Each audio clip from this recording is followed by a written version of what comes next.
Så, mycket välkomna hit till Crafoords Vetenskapsluncher. Jag heter Johannes Persson och är dekan för de humanistiska och teologiska fakulteterna. Jag kan varken något om historia eller marinarkeologi.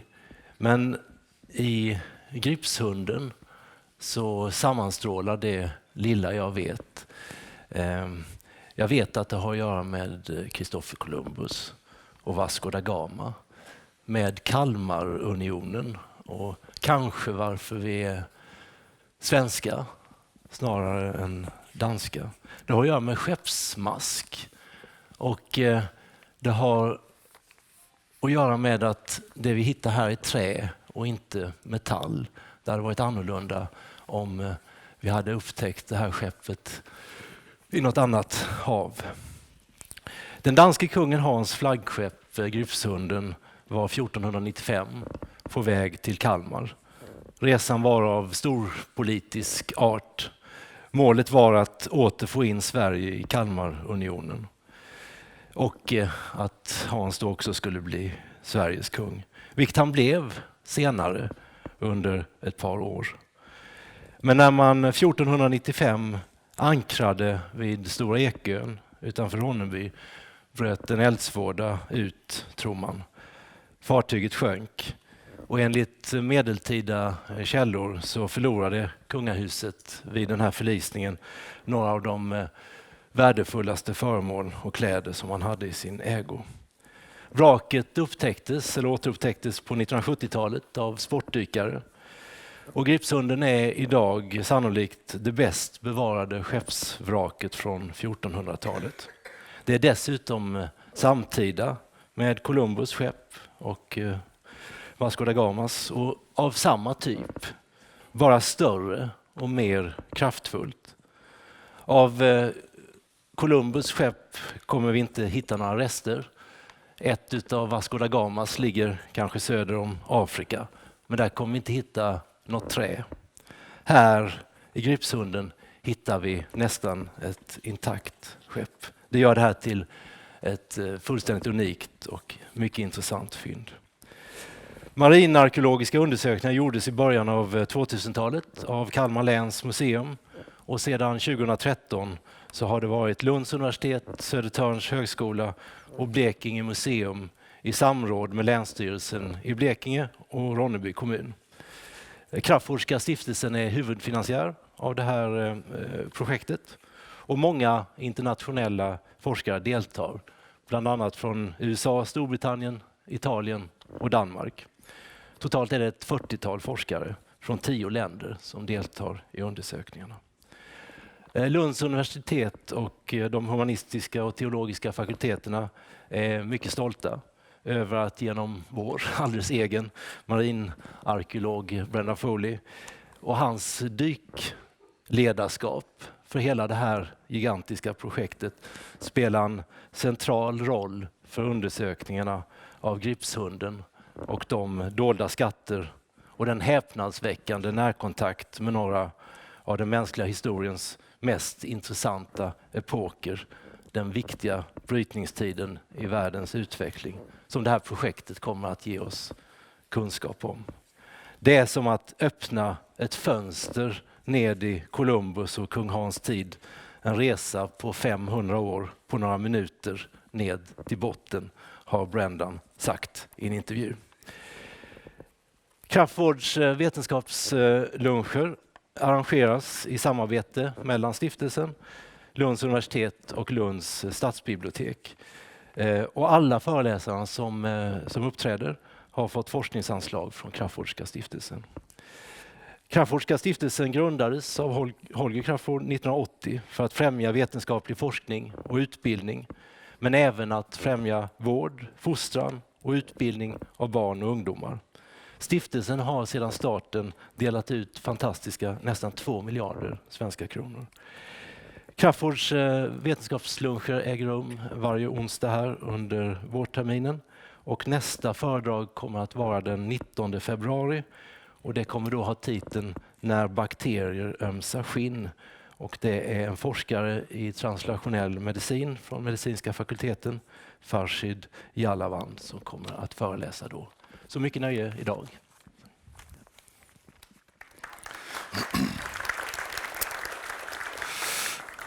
Thank you, Johannes.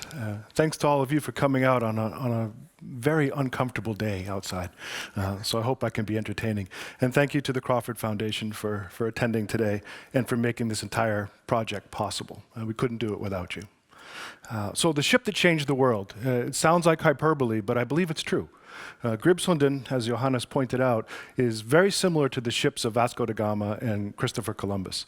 We'll never find those ships. They sank in the world ocean system, and they've been eaten up. They've been eaten by the critters that live in the oceans. But here in the Baltic, the environment is different, and what we're left with Gribshunden is pretty much the entire ship buried in the sediments. So we have our first look at a ship of discovery. These are fascinating. These are the enabling technology for the European domination of the globe after 1492. So to have an example of this as a technical artifact is very important, very interesting. But more than that, these are the first ships that are designed to carry a heavy battery of guns for that power projection which is necessary for the European domination of the globe. They're also the first generation of ships that's designed to be self-sufficient for months or even years at a time. So an entire seaborne community is within the hull of this ship. So with Gribshunden, we get a look at the very first days of how society is organized on these ships. Where does the captain sleep? What is his quarters like? What kind of provisions do they take? Where do the men sleep? How is that physical space divided? The precedents that are set with Gribshunden in 1495 echo through to the modern world. So some of the precedents set on Gribshunden are still seen today in the navies around the world. The same terminology, the same layout of the ships. So this is a moment that's been crystallized on the bottom of the Baltic from which we can learn so much. This is a representation of the ship as we think it may have looked. And if you notice the figurehead over there on the lower left, part of this ship was not just the ability to transport these men, these military officers, the soldiers, the guns, but it's also to intimidate any opposition. So the figurehead on this ship is a bit of propaganda. It's the power of these new nation states that are developing at the end of the medieval period, in the Renaissance, and launching the modern world. So here's that chimerical griffin dog figurehead, and in the mouth of this beast is an unfortunate soul who's being chewed up and eaten. On both lower corners here, you have representations of King Hans. I think the one on the left is when he was a young man on his way to Kalmar, and this one over here, when he's a bit more haggard, is after he's lost his flagship, this ultimate sign of the state, the power. So where in the world are we? Well, Hans leaves from Copenhagen. He sails toward Kalmar to try to restore the Kalmar Union, to unify the entire Nordic region under his throne. Along the way, they swing into Saxamara, Ronneby, and they anchor for the night off Stora Ekon. And during the night, there's a fire, a conflagration, and the ship catches fire. It ignites the powder magazines, or the powder supplies. There's an explosion, and the ship sinks, with some loss of life. Again, this is the first generation of ships that can carry guns. They didn't have standard operating procedures, safety procedures for how to handle gunpowder on board ship. And fire, even today, is probably the second leading killer of ships. So when you have a wooden ship sealed with pitch, when your only illumination and heat source and your only cooking source is open flame, you've got the recipe for disaster unless you handle the flames very, very carefully. And in this event, sometime around midsummer, in 1495, the procedures that hadn't been developed weren't followed, couldn't have been followed. She catches fire and sinks. Today I'll show you some of the artifacts that we've recovered in the recent expedition, in the investigation in August 2019. And some of these artifacts are quite evocative of those final moments of the ship. Here's what she looks like now, sitting on the seafloor. On the left, you see a diver And down the middle is a fiberglass tape measure that we put out for reference. The white rectangle is the excavation grid. It's about 6 by 2 meters, which is what Landstyrelsen allowed us to excavate. The blue hose is just part of our dredge system. So you can see what looks like disarticulated timbers, and it's a confusing site, but the more you look at this, the more we look at this, the more the naval architecture experts look at this, the more that we see that it's really quite coherent. There are even deck beams sticking up into the water column still, and that elliptical outline of the hull is still evident in the sediments. Interspersed around this are still some of the gun carriages, the wooden gun carriages, from that first generation of shipboard guns. So this is what the site looks like, and this is an impossible view. This is a photogrammetric model that was made by our team here at Lund University. And you can never actually see the entire site when you're underwater because the visibility is bad. One of the other things we've done with the photogrammetry is a succession of photogrammetric models documenting the excavation day by day. Archaeology is a destructive process. So we're taking away the sediment, we're removing artifacts. We can never re-excavate the site. One of the basic tenets of science is that it must be repeatable. Well, archaeology isn't repeatable unless you can document it digitally like this. So day after day, we can see how the trench grew.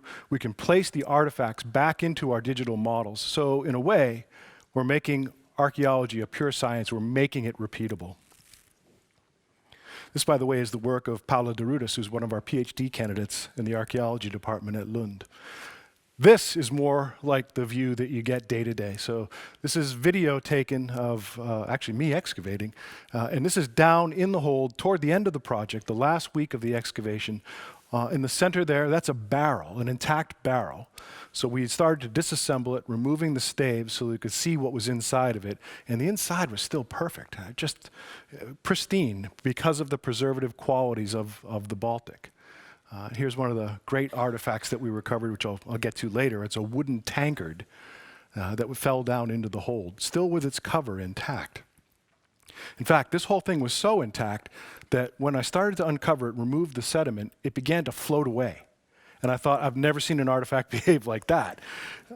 It was full of gas from the decomposition of whatever organic material was inside that thing 524 years ago. So I had to tip it and let the gas out so that this artifact wouldn't go rocketing to the surface, which would have been a little embarrassing.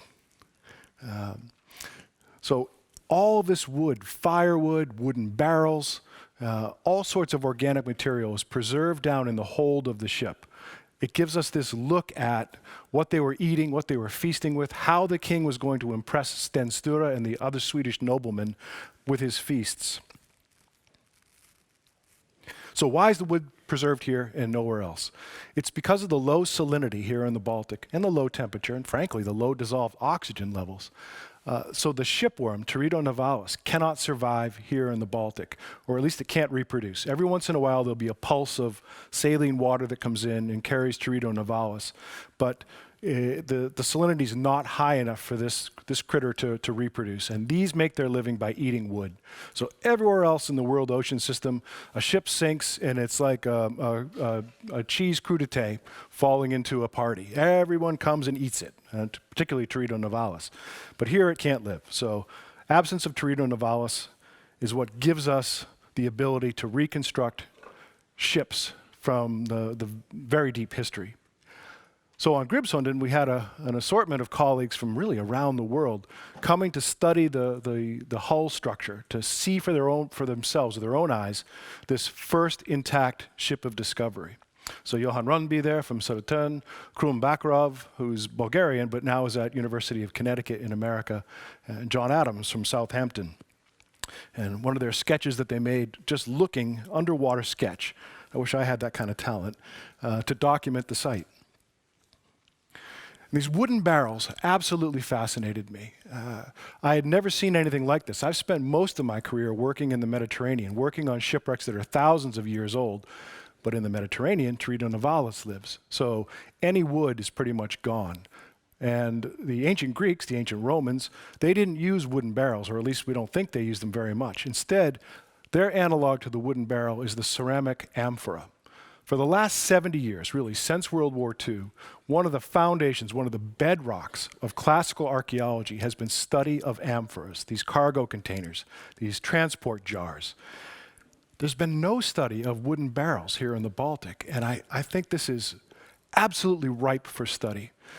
If we can compare barrels the way that to the way the amphoras have been studied in the classical world, we ought to be able to derive all sorts of answers about political economy.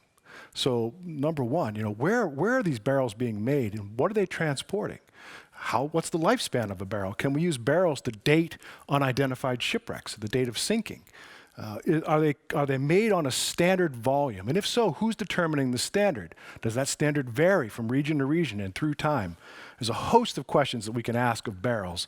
So this is tops on the list for continued work.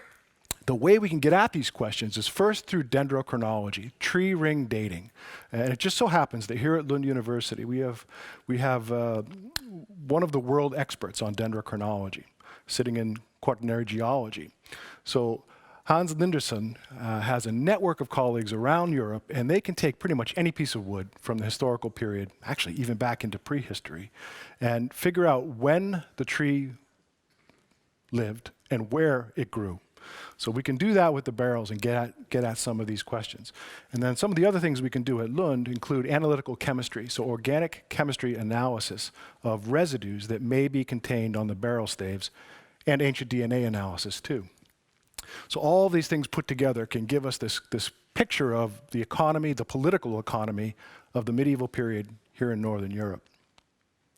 So already what we've seen with the barrel staves from Gribshunden that we recovered last year and some of the previous interventions is that the goods come from at least 4 different places. So barrels come from Lithuania or northern Poland, from central eastern Poland, from Skåne, and from somewhere else that we haven't quite identified yet. So bit by bit, we're getting a picture of how King Hans's realm actually functioned, where he had his connections. We know the ship was built probably down in Belgium or the Netherlands because the wood, proven by dendrochronology, the trees were felled in the winter of 1483, and they grew somewhere in the River Meuse Valley. So we have an Iberian-designed ship made from wood from this region, probably built in the Netherlands, Belgium, sailing in the Baltic with barrels from all over Northern Europe. It's an increasingly complex picture. Then there's other things that dendrochronology can tell us. The guns. The purpose of this ship was power projection, and the instruments of that power projection were these first-generation naval artillery, these wrought iron guns. The guns are gone. The Baltic's great at preserving wood. It's very bad at preserving iron. So ferrous material gets consumed very, very quickly by anaerobic bacteria living in the sediments. So on Gribshunden, we've recovered, or others have recovered, 9 of these gun carriages, these wooden carriages, but there's just staining, sort of rust marks on the wood because the iron is gone. And originally we thought perhaps Hans came back and salvaged all of these guns, which were valuable, expensive, and really prestigious instruments. But we don't think that's the case because each of these gun carriages was custom made for its wrought iron gun. And as you can see here, they were sort of stapled into the gun carriage. So even though the water's shallow, for some reason, Hans didn't send men back to breath hold dive and try to recover his weapons. We don't know why. But if we can do dendrochronology on these gun carriages, we might get an indication of whether the ship came ready-made from Belgium or the Netherlands, or whether Hans later armed it. So if the dendrochronology from the gun carriages can show us that the trees were cut in the River Meuse Valley around 1483, then it's a pretty solid indication that even though we don't have the guns, we know that the guns came with the ship. So here's Hans Linderson looking down one of these gun carriages with Christopher Sandahl and Morgan Olsen from Blekinge Museum in the background. We drilled into 3 of these, the ones that Hans thought would give us the best sequence of tree rings, to try to get the dendrochronology. But Hans, just looking at the gun carriages, the first expert to really examine them, came up with 3 findings right away. The first was all of the gun carriages are made of oak. The second is, by the patterns that he could discern by eye, all of these gun carriages grew together in the same geographic location. And the third thing he found was that all of these gun carriages were made from the third timbers of these big oak trees. So I didn't know what any of that meant, and then Hans explained it to me. The first timber is from the ground up to where the branches start, and that's the best, straightest, longest timber, excellent for the major timbers in a ship. The second timbers are shorter than those first timbers, but still pretty good for some of the smaller elements of the ship. The third timbers, it's not really junk. It's still good quality wood, but it's too short and too gnarly to use for most of the pieces of the ship. But it's perfect wood if you wanted to save material, if you wanted to be efficient with your material to make gun carriages out of. So we'll see what the Dendrochronology reveals, although there aren't that many tree rings there. So Hans has been wiggle matching and trying to come up with a date sequence that we can say with some certainty matches the River Meuse. So jury's still out. Other things we can do, the guns. We have some of the projectiles from these wrought iron guns, and they're small. The cannonballs are not big, they're more like golf ball sized. And we figure because each of the guns was handmade, they're going to have different calibers, different bore diameters. So the more stone shot and lead shot that we can find, the more clues we'll have about the total battery of guns. So here's one of the shot here, and I was curious, where's Hans getting his ammunition from? So we took a very small sample of the lead and sent it off to a colleague at University of Bern, and he did some analysis in the lab, and what he determined was the source, the geographic source of the lead is most likely central Germany. So here's another piece of the puzzle. Hans is drawing his weaponry, possibly his ammunition from German sources. And then these other things that are just so evocative. Very shallow in the excavation, only a few centimeters deep. During the first couple of days of the excavation, Staffan van Arbin came up with these black discs, very small. And he knew immediately that they had to be silver coins, because silver oxidizes black like this. Just next to this, he found a conglomeration, a concretion of more of these black objects. Very small, not much bigger than my thumb. In fact, here's a 3D print of what he found. We took this over to the Danish Technical University, to the 3D imaging lab, and we CT scanned it. So computer tomography, just like you would have for a medical examination, but much higher power x-rays. And what we saw was a stack, well, actually multiple stacks, of more than 120 silver vid coins from Denmark. So this is how science gives us a look into these artifacts, even though we haven't split up this conglomerate. So here's the machine that we used, and Dirk Müthe from DTU and Anne from the Danish National Museum were there to help us with this.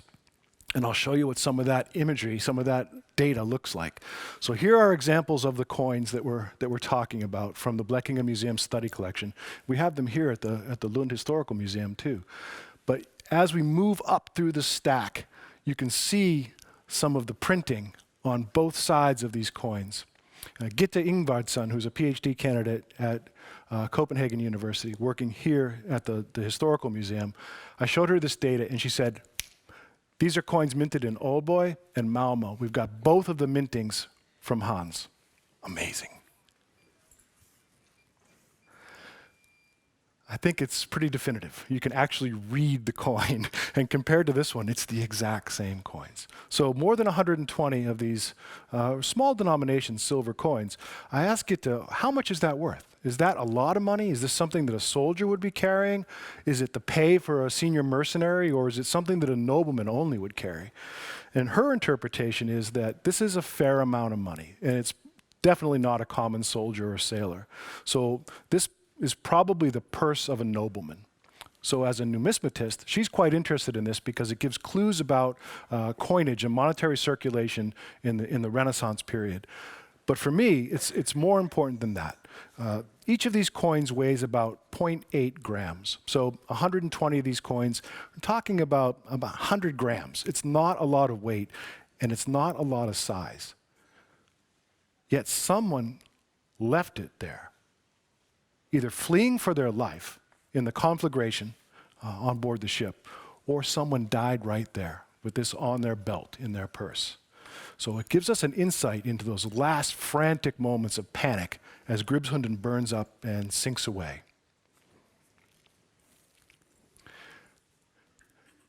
The crossbow stock. Well, we found this crossbow stock just next to where the coins were, not far away, maybe 2 meters away. And a crossbow is interesting because, again, I asked Gitte, how much purchasing power does 120 vid give you? And she said, well, it's really hard to find prices, costs from this time period.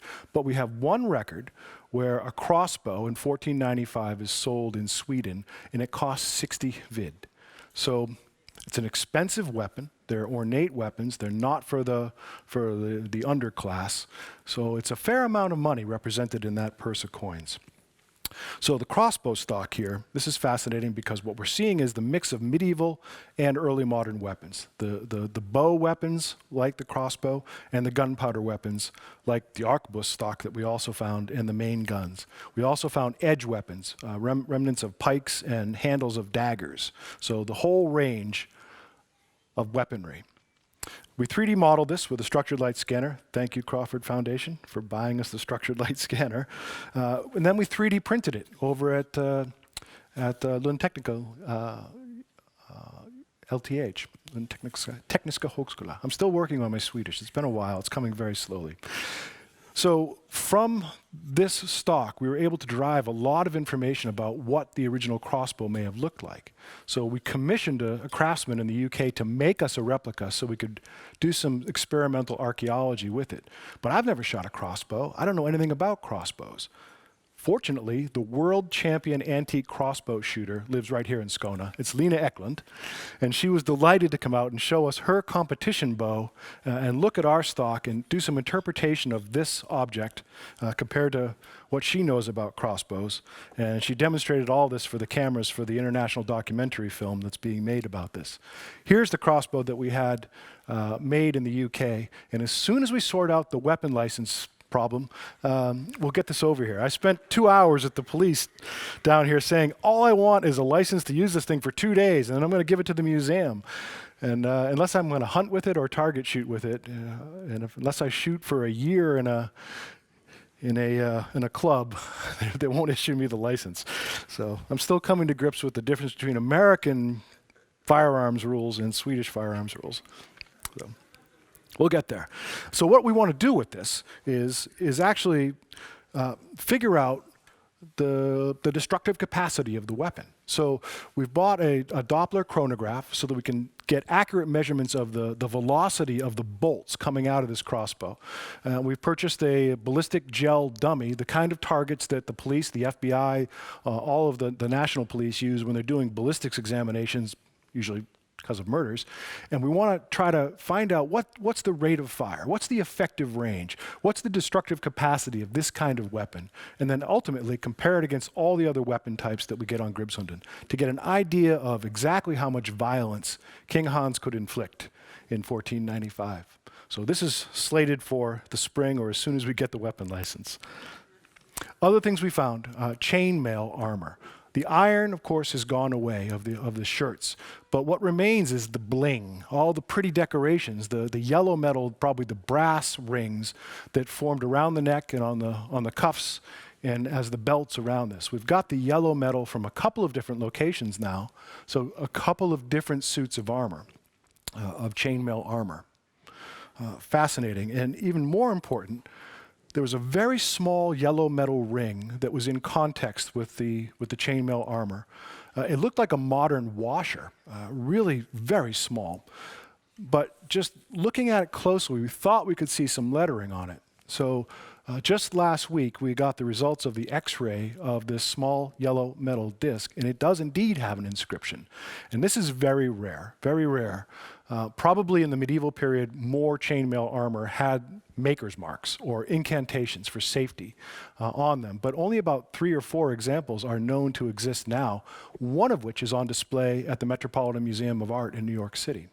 So it's either a maker's mark or it's an incantation or it's something. We don't know yet. I can't quite read it. Does it say Februar? Does it say February? So again, we've got to get back to the people who know the symbols, the heraldic symbols and texts from this period and see if they have any clues. And then this beautiful thing. This is the vessel that I described being still full of the gas. And here's a 3D print of it. I'm going to hand this around. One of the nice things about nylon 3D prints is they're basically unbreakable and you can pass them around.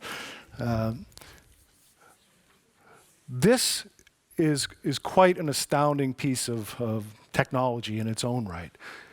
The analysis we've done shows that this is milled from a single block of alder wood.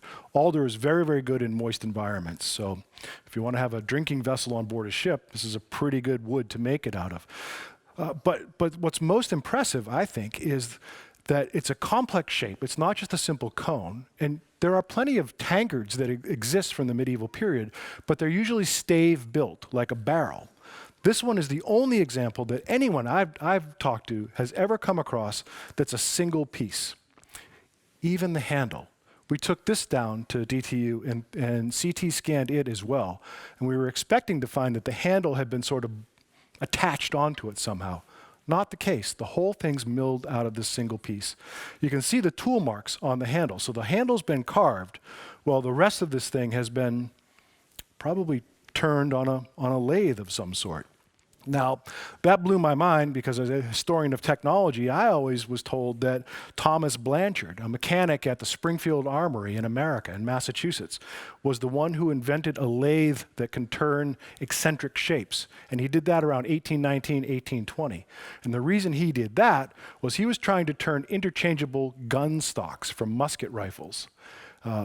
It turns out the model 1842 Springfield musket rifle is the first thing that was ever made with interchangeable parts. So interchangeable parts technology developed at Springfield Armory in the early to mid 19th century.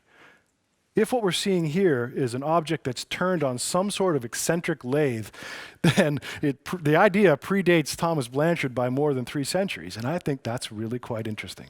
So we've commissioned a craftsman, a wood craftsman in Denmark, to make us a replica of this, and we'll try to make a short movie about this, and maybe he can tell us how he thinks this was originally made. Now, maybe it was on a slow turning lathe back and forth, or maybe it was all hand carved. We don't know for sure, but we're going to find out. Fascinating thing. And then a bit more about the King's Feast. We came across an intact barrel sitting upright in the hold of the ship, and it didn't have a cover on it. Maybe the cover broke and went away, but all the other barrels we encountered were lying on their sides. This one was upright. And there were these strange orange bits of bone inside the barrel, and I'd never seen anything quite like this before. So as we recovered these, more and more pieces came out, and then we could see that there were some fins, so we're dealing with some sort of fish. It turned out that what we were looking at was the bony scutes, the bony armor plates along the lateral sides and the ventral and dorsal ridges of a sturgeon. So a fascinating creature, really a living fossil. Sturgeon evolved more than 200 million years ago in the Triassic period, and they're basically unchanged ever since. So what we're looking at then is the remains of what the osteologists interpret as a single, very large fish, about 2 meters long, one fish in this barrel. We did DNA analysis, and it confirms that it's Atlantic sturgeon, the species that populated the Baltic from probably beginning in the 8th century AD. And the papers that we've looked at, the scientific papers looking at the genome of sturgeon in the Baltic, show that the Baltic population was established by very few individuals, probably fewer than 20 total individuals, and probably only 3 females in the 8th century. And I don't know, I'm going to veer off into very unscientific territory here, but I've got this romantic notion that Nordic sailors, Vikings, went over to the New World, and they found these big, beautiful fish, and they brought some back and stocked the Baltic with Atlantic sturgeon.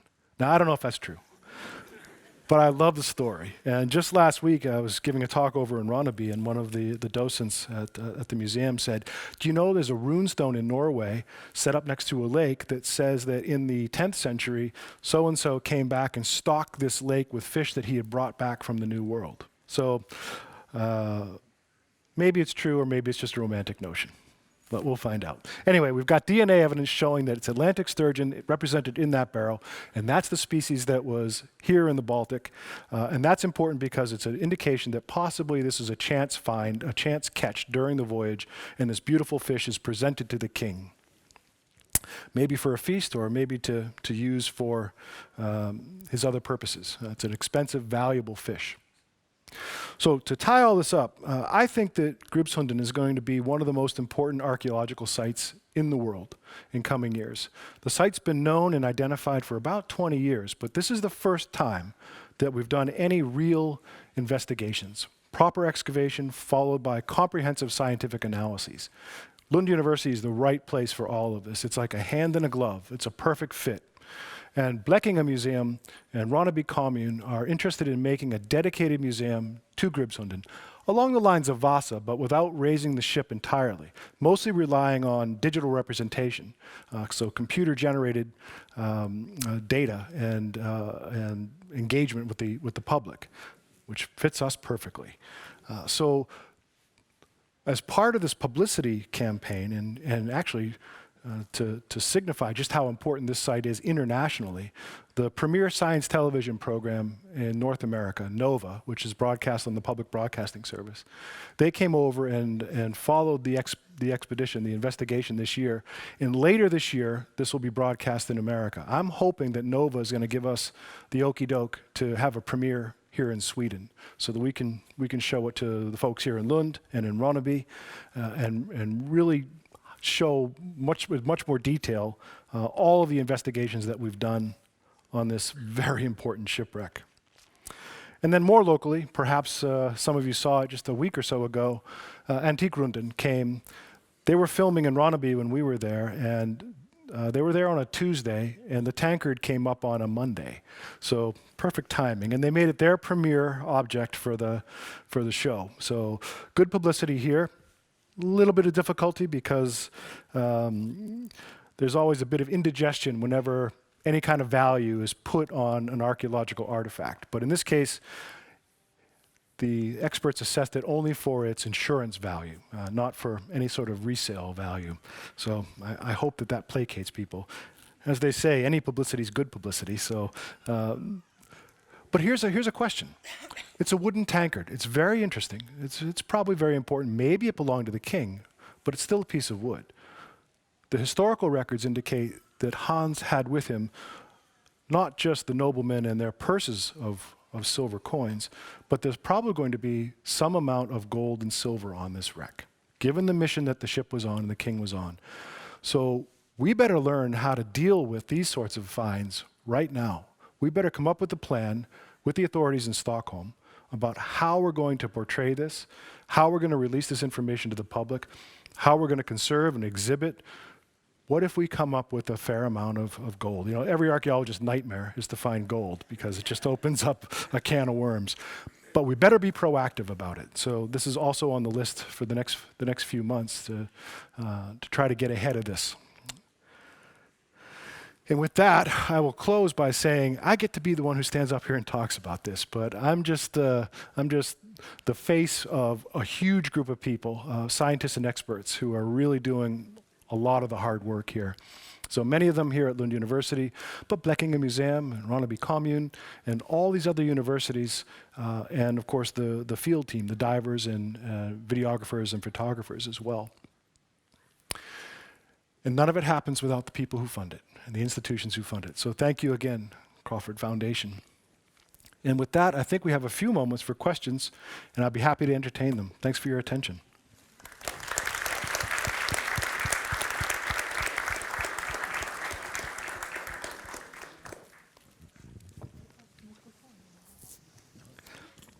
Yes, yeah. What depth is the ship? How deep is the ship loaded? It's very shallow. It's only 9 to 10 meters deep, which is wonderful because you for can spend diving. all day there with no decompression. I'm used to diving in, well, I mean, I've used everything from nuclear submarines to exotic submersibles and wearable submarines and technical diving gear. I've done archaeology from depths from 2,000 meters all the way on up. So 10 meters to me is such a treat. We had dive durations exceeding 3 hours. And sometimes, some days we were doing as 4 or 5 hours in the water. So we can really be productive and efficient at that kind of depth. But that's one of the problems. It's easily accessible. So we're counting on the goodwill of men and women not to go in there and loot the site.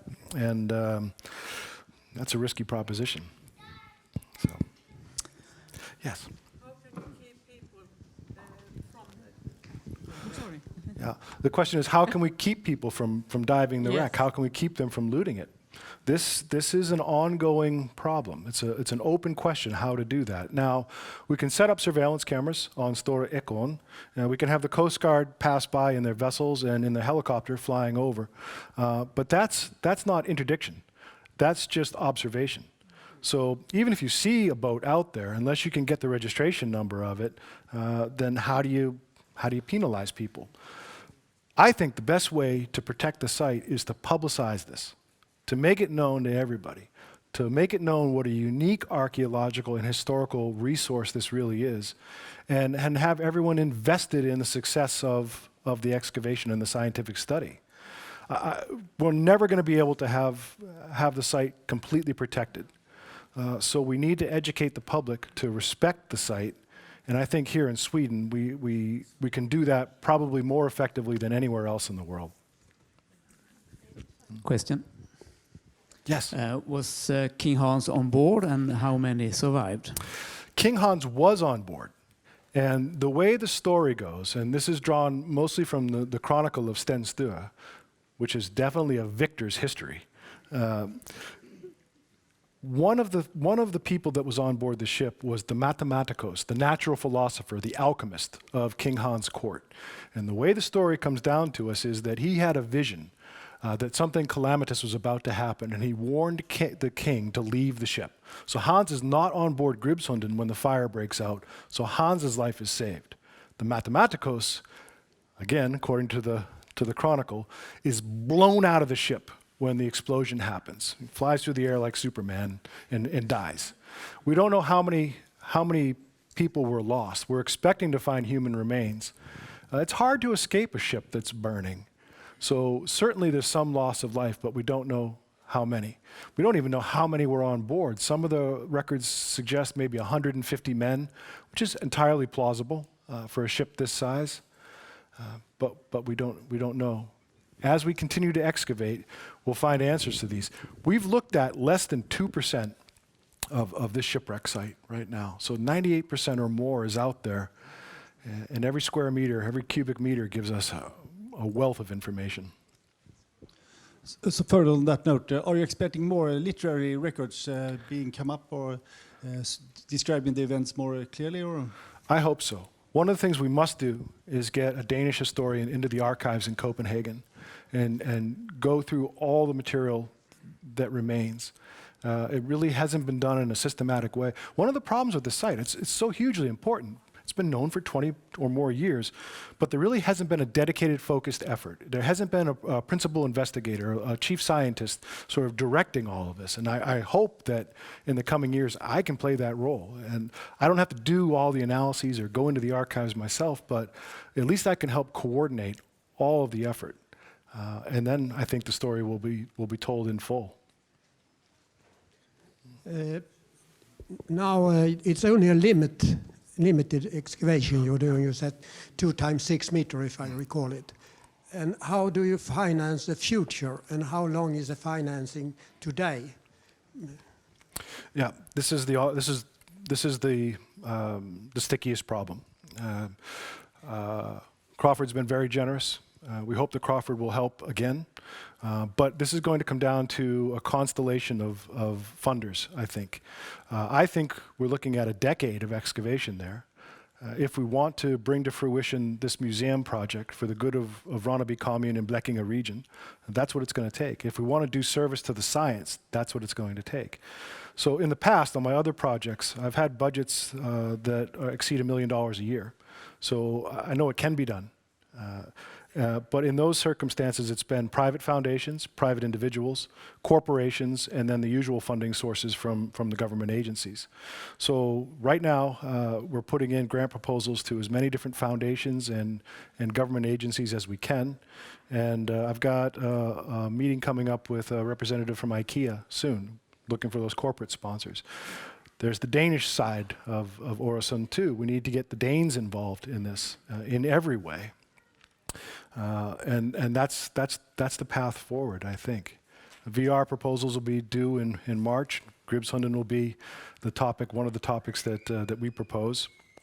And most of my job is raising money, it turns out. So, and because it's a ship of discovery, because it has this connection sort of once removed from America, I think that American sources of funding will be available to us as well. I hope so.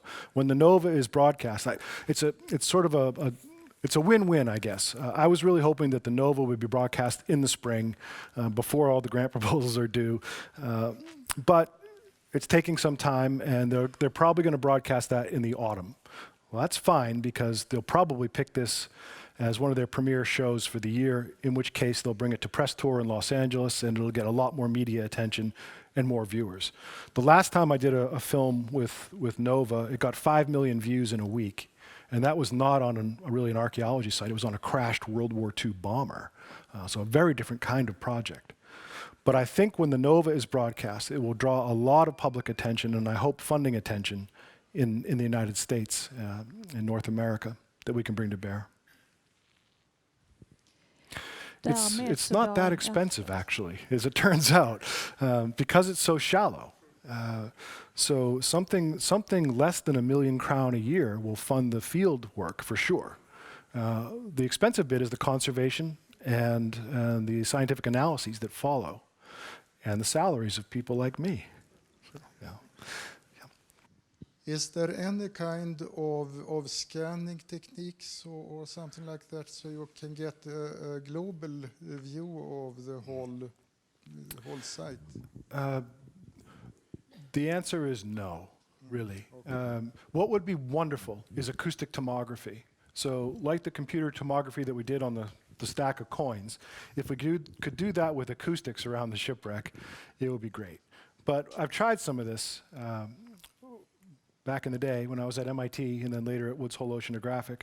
We made a very narrow beam, high frequency sub-bottom profiling sonar, and we put it on a precisely navigated autonomous remotely operated vehicle and drove it over a shipwreck site in the Mediterranean. And then we did some follow-up experiments locally too. But what we found was that the shipwreck is such a complex acoustic environment that when you interrogate it with these pulses of sound, you run into a problem called multipath deconvolution. So the sound pings around, it bounces around, and when it gets back to that transducer, that transceiver, it's really difficult to process those signals and see anything. You end up with a mess. So, and in this case, because we're penetrating through the water into the sediments and then through a lot of wood, there's really not much acoustic impedance. There's not much mismatch there because the waterlogged wood has about the same sound velocity profile as the water or the sediment. So it's a really complex thing. And no, there's no ready answer. You can't sort of do X-rays or CT scanning on a shipwreck. I wish you could. I wish you could. So it basically comes down to digging. Där tror jag lunchtiden är slut för många. Thank you so much, Brendan Foley. Thank you. Tack än en gång, Crafoord. Thanks. Och tack publiken.